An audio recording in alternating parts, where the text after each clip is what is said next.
Hi everybody, welcome back to my channel. That's Right, Homeschool. I am Mrs. T. So I'm going to apologize first and foremost for the sound. I don't have the best sound quality anyway, but I'm in the kitchen.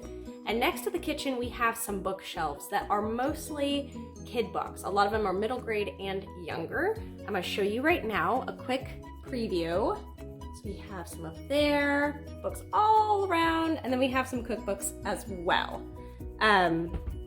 Today, the kids are at daycare and I have it off from work. And I really wanted to get some organizing done because we have a lot of books that need to be added to the shelf. And they're going to be things that were maybe downstairs, but we also have things that we got for Christmas. So I wanted to organize those. Plus, I love going through books and I wanted to share the books with you as well. I did have a poll that I posted probably 20,000 and a half years ago asking if you guys wanted to see the children's books that we owned, and the answer was yes. So I'm finally getting to it, so I apologize for the delay, but I thought we would start on just a very basic shelf. I'll go through the books that we have, and then I will also put the rating, our Goodreads rating, here on the screen. So that way you guys can see what we rated them as a family, and you can also see the content of the books that we have. So yeah, let's just go ahead and get into it. I will move the camera a little bit closer this way, and we're going to start with this shelf here, which is primarily board books. So let's get into it. Okay, so here we are. I have a small shelf here. These are all board books. So I'm just going to kind of go through one by one here. So the first book that we have here is Bob Ross, My First Book of Colors. We really like this book, but it's not exactly a first book of colors. It's more of a book that kind of emulates what it's like watching a Bob Ross episode. So it talks about the colors that they use every single week on the Joy of Painting, and it shows some of his artwork. It's very pretty. It's very simple. It's not exactly like a, it's not a masterpiece, but we do enjoy it. We do enjoy this one. Okay, the next two books are from a series by Chris Ferry. We have ABCs of Space, and we have the Rocket Science for Babies. Now, we actually had a lot of the series, and we ended up regifting it. Donating it, mostly because it's not that appealing, and we probably will end up getting rid of these ones as well. At the time, my child was a little bit interested in this, like he'd pick this one up. But the pictures are not really engaging, and I don't know, they could have been a lot better. Now, the ABCs of Space, what's interesting about this is there are basically 3 levels to this book. So you do learn about your ABCs, and we'll just take a look here. So the first level is like K is for Kepler's laws. The second level will be underneath it, where it gives an overview. So it builds, as they say, it builds curiosity. And then the third level is like a lot more detail. So I could actually see where this is helpful when they're older, but right now they don't really have very much interest in this book. Okay, now the science books that they really do enjoy, and they have picked up now for years, are these Baby Loves books. We have aerospace engineering here, and it talks about how airplane wings work. These are very colorful. These are great descriptions, and my kids have been picking up these books for years. So we have aerospace engineering, we have gravity, coding, which has been a favorite of my preschooler, quantum physics, and thermodynamics. These are the science ones that we have. What I love about these books is they teach scientific theories and concepts in a consumable way, but also the characters are very diverse in this series, and they're just very sweet. They're easy, they're colorful, they love them. We also have, from their political science series, we have Baby Loves Democracy, and that's the only one that we have from that series. We have gotten a number of these books additionally through the library as well, and when we do see them, we tend to pick them up. We really do enjoy those books. Okay, the next science style book that we have are the Hello World books by Jill McDonald. We have a number of them, And these are also a big hit. My kids really do enjoy these books. We've been picking them up for years now. They are well loved and well read. You can see here the pets one was a huge favorite. But we have Hello World Pets. We have Solar System. My Body. Weather. Ocean Life. Backyard Bugs, and dinosaurs. And again, we've gotten a number of them, like birds and Arctic animals. They have a couple of other ones that we have gotten as well from the library. We love these books a lot. The way that what I like about them is, again, they're very colorful, but they introduce some really good vocabulary on a very consumable, retainable level for toddlers and preschoolers. So would definitely recommend this series. The next two books that we have are from Jimmy Fallon. We have Everything is Mama, and then Your Baby's First Word Will Be Dada. We got these as joke gifts from a friend, or maybe not joke gifts, but a friend got us these.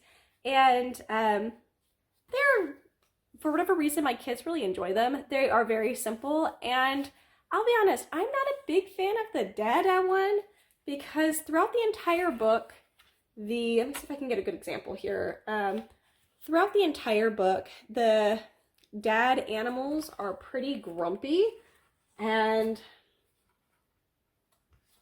upset because their child is not saying Dada, they're saying just, animal things. And let me see if I can find, look at this. You can see how grumpy they all are, and I don't know, I just think it's not really, it's not the most positive book. And then Everything is Mama is kind of the opposite, where the mom is trying to teach them different words and they keep saying mama. And that one's a little bit more sweet because the parent isn't so crabby with the kid. But anyway, we have these two books. We'll probably be donating these relatively soon. They're starting to lose interest in them. So these will probably go to a new home soon. All right, going a little bit out of order, we have a number of Sandra Boynton's books. We have Your Personal Penguin, which comes with an audio. You can access it's on Spotify, but Davy Jones sings Your Personal Penguin, and it's a huge hit in the house. We listen to this all the time. This book was given to me when I was young from my mom, and I love it. I love it. This is one we read frequently. The Going to Bed book, which is a classic. We love this one. Horns to Toes and In Between. We love this one. And Opposites. This is another one we really love. Now we also have one called But Not the Hippopotamus. This is going to a new home soon. It's just not very nice. It's all about this hippopotamus is being excluded. And at the very end, they finally call out, like, come on, hippopotamus. And it's like, yes, the hippopotamus. But then, this is what I really don't like, they say, but not the armadillo. And it goes on to then exclude another animal. So it's been good in one sense because we have definitely had conversations about how the hippo feels throughout the entire book and then how the armadillo feels, but this book will be getting a new home. It's just not exactly the positive message that we enjoy, but we have read the heck out of it, and we've had a lot of interesting conversations about excluding people. The next series of books that I wanted to kind of talk about are from the Lovevery the Lovevery company. So we have My First Signs, Bee Gets a Checkup, Max and Nana Go to the Park, which this was like a huge favorite. Like, my kids loved this book, and we still read this one like all the time. Max and Nana Going to the Park. Making Muffins, Graham Turns 2, and another favorite of ours was Bedtime for Zoe.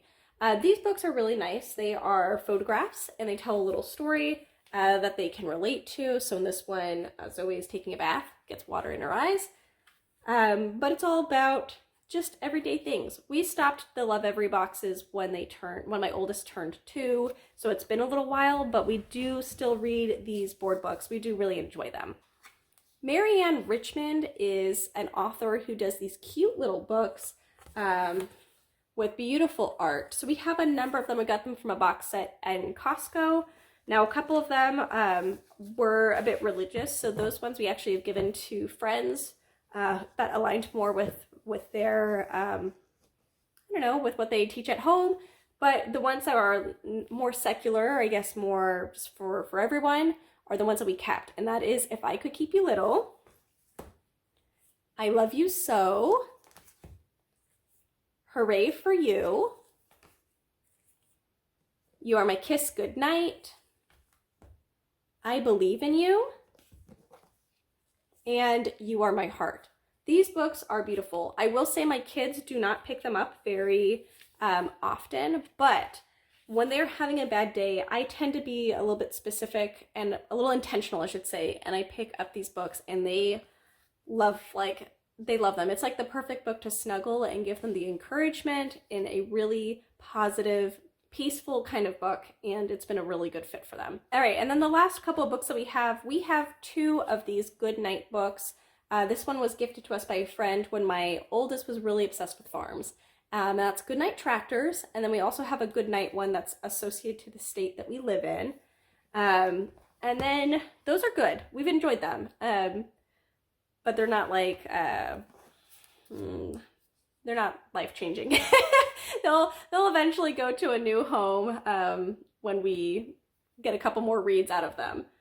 We got this one here from my mom. It's called A Book of Sleep, and this one we really, really love. We read it a lot at bedtime. It kind of talks about how different animals sleep. Some sleep while moving, some sleep while sitting or standing, some sleep like this with one eye open, and my kids really love it. They love the punchline, which is, you know, the owl's awake and sleeps during the day, and we really enjoy this book. It's a good, fast bedtime book, so definitely a favorite. And then the last one on the shelf that I'm going to talk about here is Old MacDonald Had a Farm. Of course, it's a classic. This is from Usborne Little Board Books. We have definitely read the heck out of this one. We've sung it. This is a favorite of the kids. Now, one of the things that drives me a little bit crazy about this is, check this out. What is Old MacDonald doing running with scissors? Well, I know they're shears, but it looks like he's running with scissors. So we've had a number of conversations, and every time we get to that page, my preschooler and my toddler are like, oh, we don't run with scissors. It's like, you're right. We do not run with scissors. Anyway, you guys, that is it. That's gonna be shelf 1. I'm gonna take a pause for this video here, and I'm just gonna hop into the next recording where we'll go into the next bookshelf. Thank you so much, and I'll talk to you guys soon. Bye, everyone.